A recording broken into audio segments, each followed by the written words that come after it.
In today's video, I'm going to teach you how to save a Photoshop file as a PDF. By the end, you'll know exactly how to export your work in a format that's easy to share, print, and preview without altering your original Photoshop document. Start by opening your project in Photoshop. Make sure everything looks the way you want, layers are in order, artwork is the right size, and any text is finalized. It can be helpful to save your working PSD first, so your editable file stays intact. Next, head up to the File menu and choose Save As. Depending on your Photoshop version, you might see Save a Copy. Either is fine for this purpose. This command is your gateway to exporting in different formats while keeping your master document safe. In the Save As window, look for the Format dropdown and select Photoshop PDF. This option is designed to create a PDF while preserving as much visual fidelity as possible, and it can even retain layers and vector data if you choose to keep them in the next step. Give your file a clear descriptive name and choose a location that's easy to find later.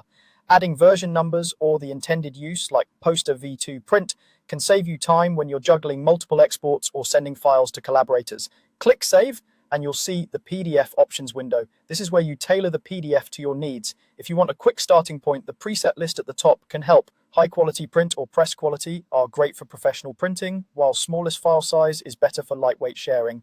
Under compression, adjust the quality and downsampling settings. Higher quality and less downsampling keep images crisp, ideal for print or detailed work. If file size matters more than perfection, moderate compression and downsampling to around 150 ppi can be a good balance. Look for the option to preserve Photoshop editing capabilities. Leaving this on creates a larger PDF, but lets you reopen the PDF in Photoshop with layers intact. If you're sending the file out and don't need to re-edit it, turning this off can significantly reduce the size.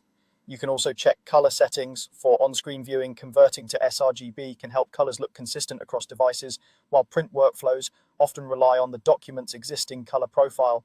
When everything looks right, click Save PDF. Photoshop will process the file and place it where you chose earlier.